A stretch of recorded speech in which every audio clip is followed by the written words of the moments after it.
ಇಬ್ರು ಜೋರಾಗಿ ಅತ್ತೆ ಐ ಲವ್ ಯು ಅನ್ನಿ ಹೇಳು. ಹಾಯ್ ಹೆಲೋ ನಮಸ್ಕಾರ, ವೆಲ್ಕಮ್ ಬ್ಯಾಕ್ ಟು ನಮ್ಮ ಮಿನಿ ವ್ಲಾಗ್. ಇವಳೇನಪ್ಪ ಇಷ್ಟೊಂದು ಹೂವು ತೋರಿಸ್ತಿದ್ದಲ್ಲ, ಏನ್ ಪೂಜೆ ಇರ್ಬೋದಾ ಏನು ಅಂತ ತಿಳ್ಕೊತಿದ್ದೀರಲ್ವಾ? ಹೇಳ್ತೀನಿ, ಸ್ವಲ್ಪ ಹೊತ್ತು ವೇಟ್ ಮಾಡಿ.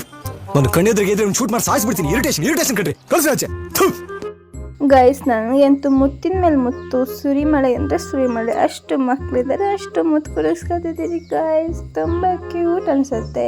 ಪುಟ್ ಕೈ ಪುಟ್ ಸಹಾಯ ಆದ್ರೆ ದೊಡ್ಡ ಪರಿಣಾಮ. ಏನಕ್ಕೂ ಅಂದರೆ ಈಗ ಆಲ್ಮೋಸ್ಟ್ ನಿಮಗೆ ಗೊತ್ತಾಗ್ತಾ ಇರುತ್ತೆ, ಪಾಪನ್ನ ವೆಲ್ಕಮ್ ಮಾಡ್ಕೊಳಕ್ಕೆ ಗಾಯ್ಸ್. ನಮ್ಮ ಪಾಪು ಹೆಸರು ಪ್ರದ್ಯುಮ್ನ ಅಂತ ಗಾಯ್ಸ್. ಪಾಪನ್ನ ಅಮ್ಮನ ಮನೆಯಿಂದ ಅಪ್ಪನ ಮನೆ ಕರ್ಕೊ ಬರ್ತಿದೀವಿ. ಸೊ ಅದಕ್ಕೆ ಪಾಪುಗೆ ವೆಲ್ಕಮ್ ಮಾಡ್ತಾ ಇದೀವಿ ಗೈಸ್, ಎಲ್ಲ ಸೇರ್ಕೊಂಡು. ಗೈಸ್ ಆಕ್ಚುಲಿ ಅವ್ನು ನನಗೆ ಮಗ ಆಗ್ಬೇಕು ಗೈಸ್. ನಾನು ಅವನಿಗೆ ಚಿಕ್ಕಮ್ಮ ಗಾಯ್ಸ್. ನನ್ನ ಮಗ ಫುಲ್ಲು ನಿದ್ದೆ ಗಾಯ್ಸ್. ನೋಡಿ, ನಮ್ಮ ಅತ್ತಿಗೆ ಮತ್ತು ನಮ್ಮ ಹಳೆ ಮೈಗೂ ಮತ್ತೆ ವೆಲ್ಕಮ್ ಪಾರ್ಟಿ ಕೊಡಿಸ್ತಿದೀವಿ, ಎಂಟ್ರಿ ಮಾಡಿಸ್ಕೊತಿದೀವಿ ಗೈಸ್ ನಮ್ಮ ಮನೆಗೆ. ಈ ತರ ಎಲ್ಲ ಡೆಕೋರೇಷನ್ ಮಾಡಿಸ್ಕೊಳಕ್ಕೆ ನಮ್ಮನ್ನು ಕಾಂಟ್ಯಾಕ್ಟ್ ಮಾಡಿ ಗೈಸ್, ನಾವಂತೂ ಬಂದ್ ಮಾಡ್ಕೊಡಲ್ಲ. ಅಂತೂ ಇಂತೂ ಇವ್ರ ಹತ್ರ ಲವ್ ಯು ಅಂತ ಹೇಳ್ಸ್ಕೊಳಕ್ಕೆ ಆಗ್ಲಿಲ್ಲ ಗಾಯ್ಸ್. ಹೇಳಲ್ಲ ಅಂತ ಅಲ್ಲ, ಹೇಳ್ತಾರೆ, ಆದ್ರೆ ಈ ವಿಡಿಯೋದಲ್ಲಿ ಹೇಳಿಲ್ಲ. ಈ ವಿಡಿಯೋ ಇಷ್ಟ ಆದರೆ like, share, comment and follow ಮಾಡಿ. Love you all.